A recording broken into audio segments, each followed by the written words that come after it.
gathered here today to perform a sacred service, to fulfill the Jewish tradition of taking care of a person's burial with community and with friends present, and making sure that a person who has passed from this world and goes on to the next world has all the honors, all the appreciations, and all the human presences that are appropriate.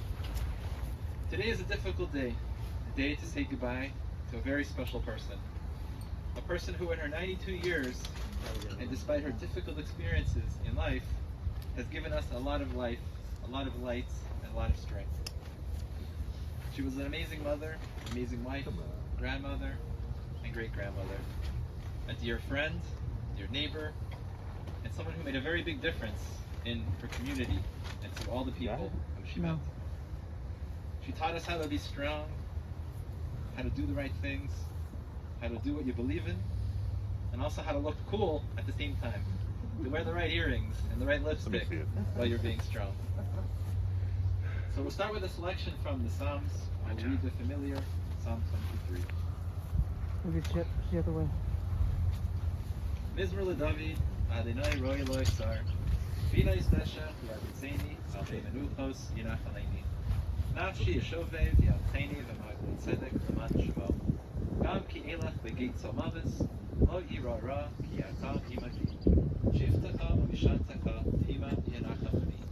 Tarach lefanai shulchan neged sarai. Yishanta b'shem aroshi, tosi ravaya.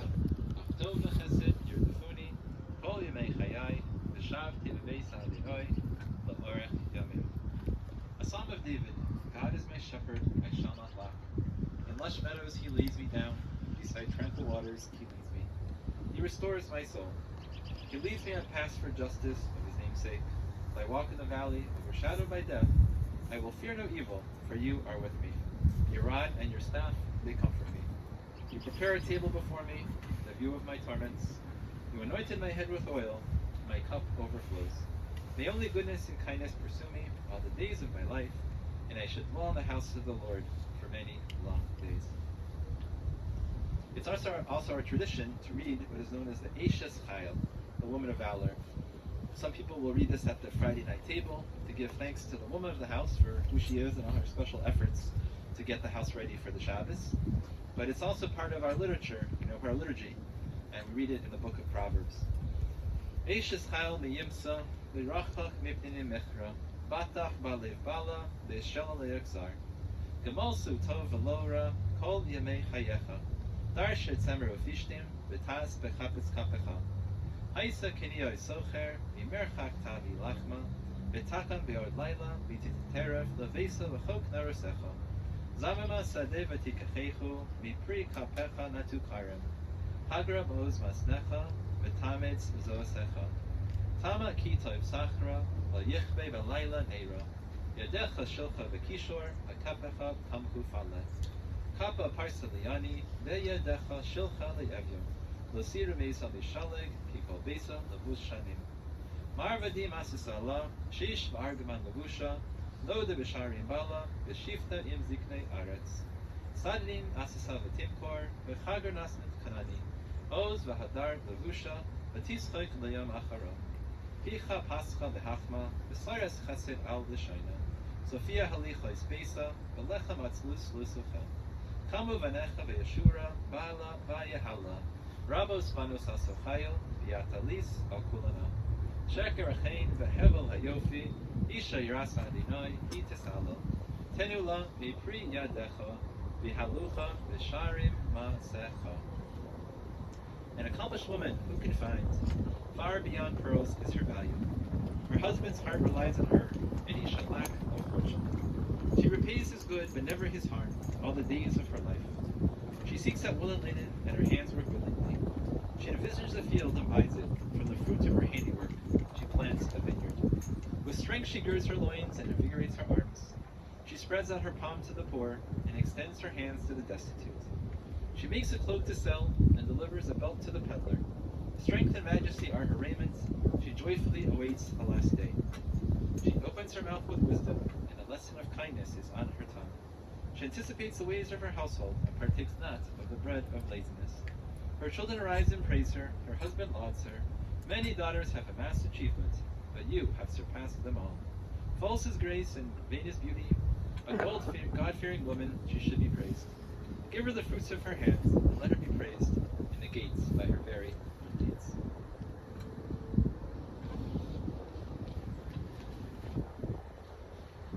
I didn't get a chance to know Pearl in a way that I could talk to her and get to know her. I did know her sister Helen, and I learned a lot unknowingly about Pearl through the life that Helen led. Pearl was 92 years old, a Holocaust survivor, the beloved wife of Bernard of blessed memory, and the loving mother of Lillian and Harold, devoted grandmother of Carrie and her husband Ben, and her adoring great-grandchildren Brendan and Malin, dear sister of the late Sonia Goldstein and the late Helen Naifa. She was born in Novosolitz, Czechoslovakia, a shtetl, a small town, or a small medium town, on the border of Romania and Ukraine. In the midst of the Pale in the Jewish world, sort of maybe close to Bessarabia, the name that we might know. She came from a big family with 3 sisters and several brothers, I don't recall how many. They were not a very wealthy family, and they fed their family with the help of horses and cows, and they generally ate what they could create themselves from the land and from the animals. And they had a very modest portion of land to make this happen. Life was not easy. Life was very physical and very tough. It was a struggle, but like many Jewish families, they had inner joy and took a lot of contentment from the times together, from the holidays, from the Shabbos, etc. Pearl was born in 1929, and World War II started soon after. And Germany began to flex its muscles and take over territory all over the region.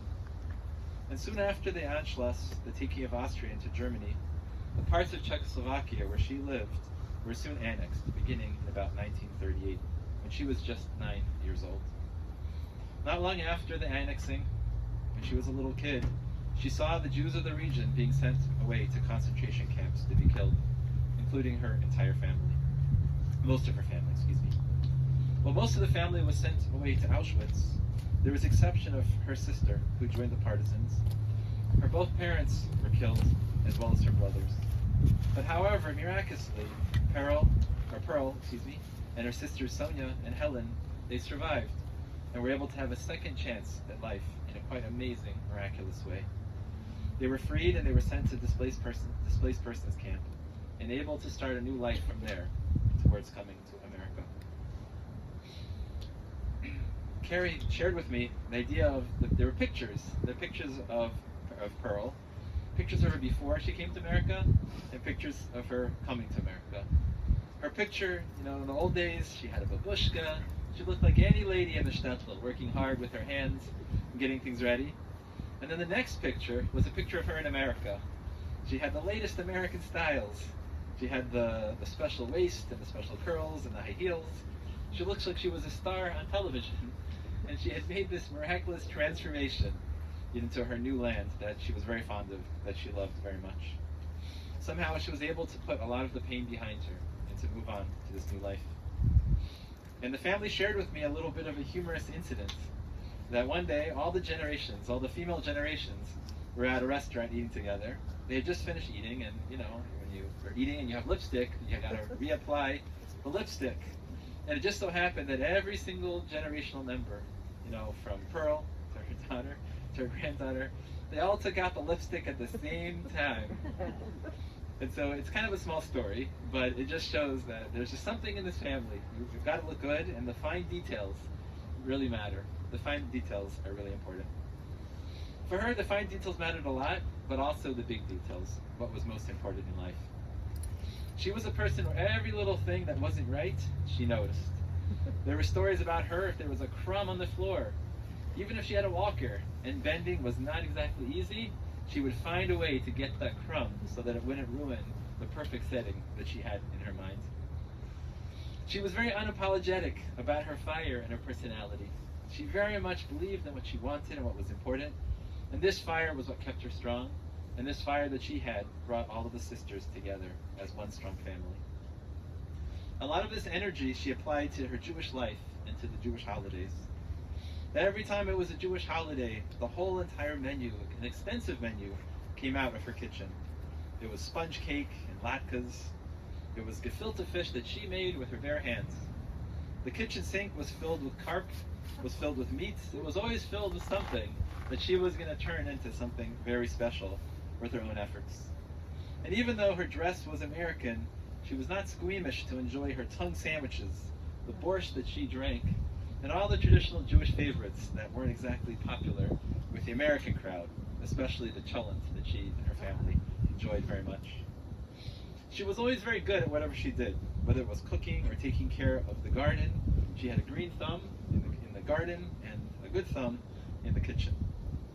When it came to taking care of the kosher part, she was very brave in that regard too. In those days, you didn't just go to Trader Joe's and get an Empire kosher chicken with nice plastic wrapping.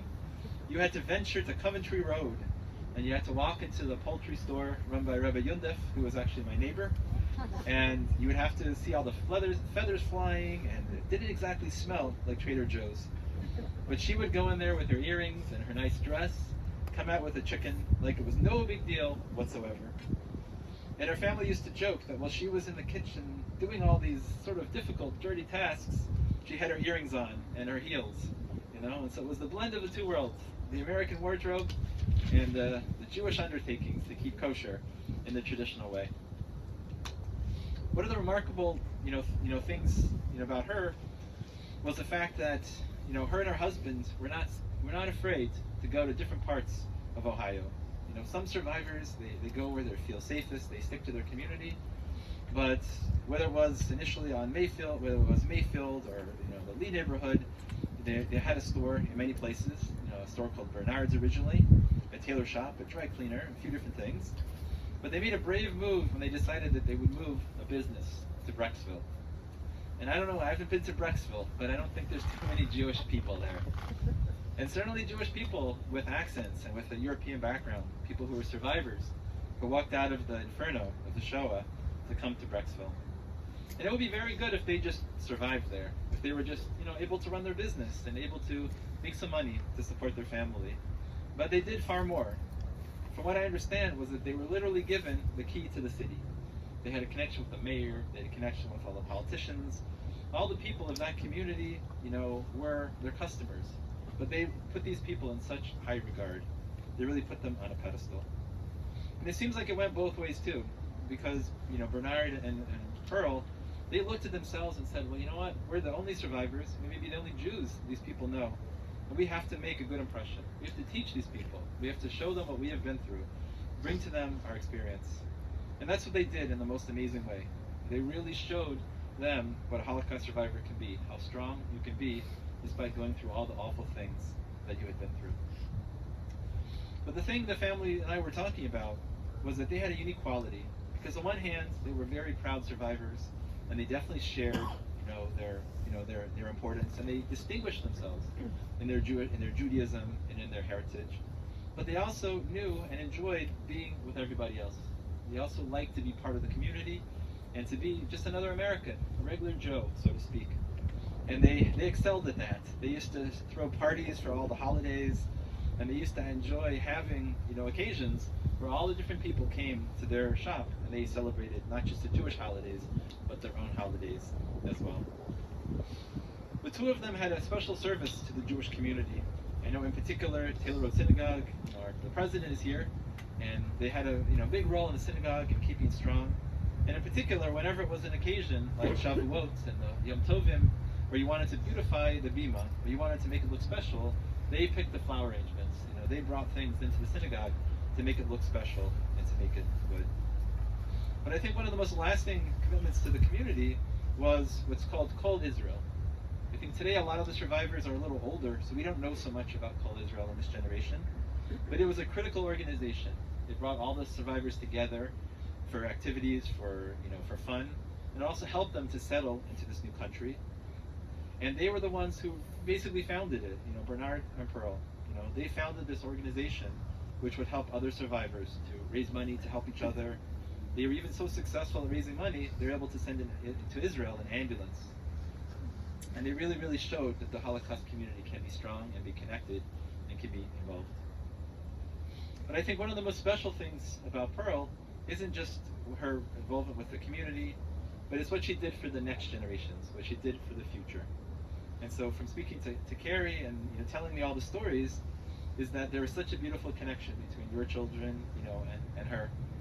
It doesn't happen every day that a great-grandchild says, I want to learn Yiddish, I want to learn to speak, just like Bubby, or just like Nana, as they called her.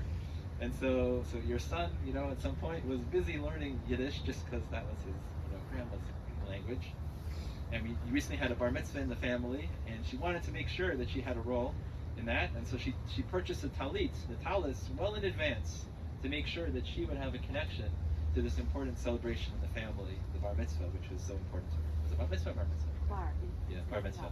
Coming up, excuse me. She wasn't sure she would make it to the bar mitzvah because of her health, and she didn't want to miss the opportunity, so she did it well in advance. And she really taught the children and the grandchildren is that if you can be tough, you can't let life get you. You can always be strong. And very often, they used to use an expression, maybe the kids or the grandkids said, it's so much work to take out the garbage, or I don't feel like doing my homework. They would come out and they'd say, you know what, guys, Nana and Papa lived through so much, and you have their grit. The grit that you got from your parents, grandparents, great-grandparents. You can't help it. You have that grit. You have that strength and tenacity. So you can't tell me you can't do something. It's in your genes, So let's get going. Let's do it. And even though they didn't always live in the same place, the trips, that they took together, and the great effort, that she made to come to New York and to come to other places, to travel together, was really remarkable. And she was able to be appreciated and loved and respected, for all the generations. Just in closing, one doesn't choose exactly the date when they leave this world, but I think for her, the fact that she, her yard site, today, that we're sitting here today, it's notable that it's very close to the Jewish holiday of Purim. And Purim is a very unique holiday. There's a lot to it, but the theme of the holiday of Purim is that if you think the world is difficult, if you think things aren't going to work out, you might be very surprised. If you just have hope, you just have faith, things might turn around in ways that you could never expect. And that's exactly what happened. We thought the Jewish people were doomed in Persia. There was no hope.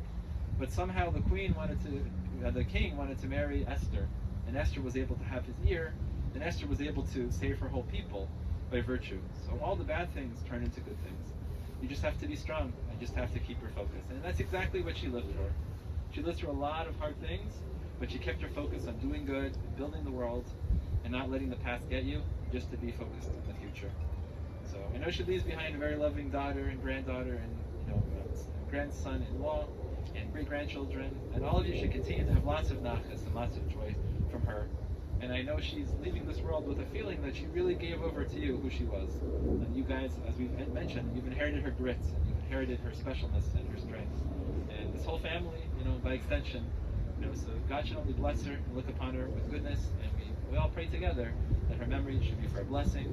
And as a survivor who's been through so much, we commit to not forgetting her history, not forgetting all the things she survived, so we should never forget. So at this moment now, we're going to turn to the next part of the service, which is the important physical obligations, making sure to take care of her burial. So what we're going to do now is we're going to rise, and then we're going to go ahead and lower the casket. And then once the casket is lowered and the cover is placed, we'll first have the family come forward, put a little earth on, and then everyone else, if as much as possible, can participate in this important mitzvah.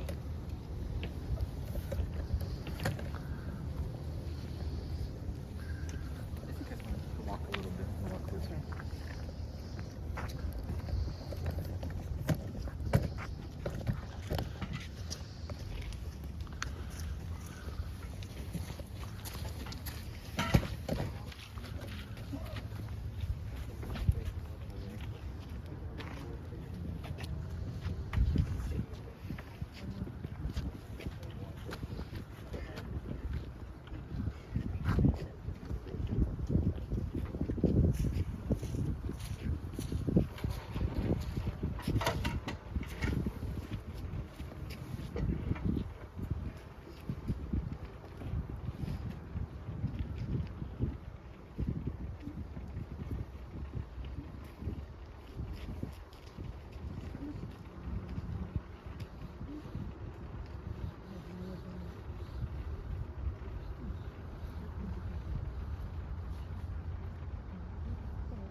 part in the mitzvah. Just come behind me here, grab the shovel, place a bit of earth on top, place the shovel. need to push the lid on. Gonna put the cover on. Once the cover is on, Thank you.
Slowly and carefully.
You want us to bring the backhoe over to Timmy?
Okay, folks, we're just going to come together as we recite the final prayers here.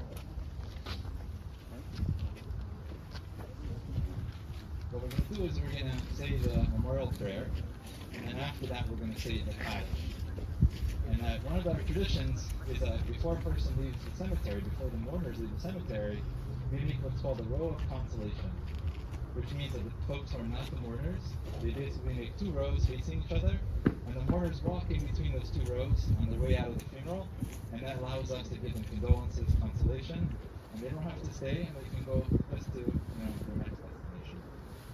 Just before we finish the service, I just wanted to read for you a poem that, for me, I feel a lot of strength in this poem. It's not a Jewish poem, but it seems to speak a very special, truth of experience that we have. And maybe are words that can comfort us and help us at this time. It was written by a person whose time was short, and they didn't have a long time to tell their family what to do and how to approach this difficult time that they had ahead without them. So they wrote to them this special poem. To those I love and those who love me. When I am gone, release me, let me go. I have so many things to see and to do. You mustn't tie yourself to me with tears. Be happy that we had precious years. I gave you my love, you can only guess how much you gave to me in happiness. I thank you for the love you each have shown. But now it's time I traveled on alone. So grieve a while for me, if grieve you must. Then let your grief be comforted by trust. It's only for a while that we must part, so bless the memories within your heart. I won't be far away, for life goes on, so if you need me, call, and I will come. Though you can't see or touch me, I'll be near. I'll have my love around, soft and clear. And when you must come this way alone, I'll greet you with a smile and say, welcome home. We're now going to say the memorial prayer together. El Malei Rachanim, Sheikhein Bamrumim, Amsei Menucha Nechayna, Al Kanfei Hashkeina, V'malois Kedoshim, Utaharim, Kezarakia Mazhinim, Es Nishmas, Peri Bas Herschel, Shahalacha Le'olama, Vavor Shanachnu Mispalin Haskaras Nishmasa, Zeganein Entehei Menuchasa, Lechein Bal Harachamim, Yastirecha B'seisa Kanafav Le'olamim, V'yitzor B'tzor Chaim Es Nishmasa, Adonai Hu Nachlasa, Es Hanoach Al Mishkovet V'Shalom, V'Nomar, Amen. Amen. O God, full of mercy, who dwells on high, grant proper rest on the wings of the divine presence, in the lofty levels of the holy and the pure ones, who shine like the glow of the firmament. For our dear soul who has gone into her world, Peri, the daughter of Herschel, for whom people pray, may her resting place be in the Garden of Eden, and may the Master of Mercy shelter her in the shelter of his wings for all eternity, and may he bind her soul in the bonds of life. God is her heritage, and may she repose in peace. And we now say together, Amen. Amen. Okay, so now we're going to have the family gather. We're going to say the Tadi.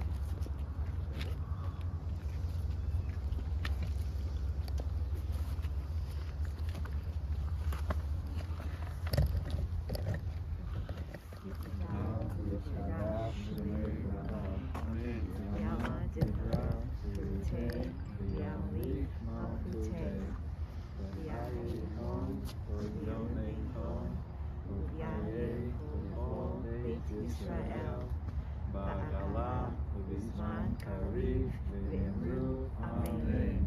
Yehi Shmei Rabba, V'Barach, V'Olam, V'Mei Omaya. Yitbarach, V'Yishabach, V'Yitparar, V'Yitramam, V'Yitnaseh. Yithadar, Yithalel, V'Yithalal, Shmei Dekudisha, B'Richu. Vela Minkol Birchata V'Shirata Tushbechata V'Nechemata Da'amiram Be'alma V'Imiru Amen. Yehi Shlama Rabba Min Shemaya V'Chaim Aleinu V'Al Kol Yisrael V'Imiru Amen. Oseh Shalom V'Mirma Hu Yaseh Shalom Aleinu V'Al Kol Yisrael V'Imru Amen. Okay, thank you. Now we're going to make the special row that I was talking about, maybe on either side of the tree here. So we just have you guys facing each other, and the mourners will just stay here for just 1 second. So we're going to go and you guys just kind of line up. You just kind of line up over there. Okay. Okay. So the mourners are going to walk between the rows really slowly. And we can take them our own words. We love you. May God protect you. And we'll also see their traditional words. So you guys can go and walk on ahead to your car. May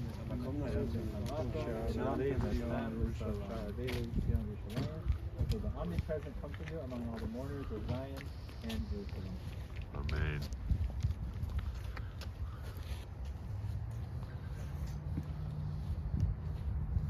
Thank you to everybody. That finishes our service.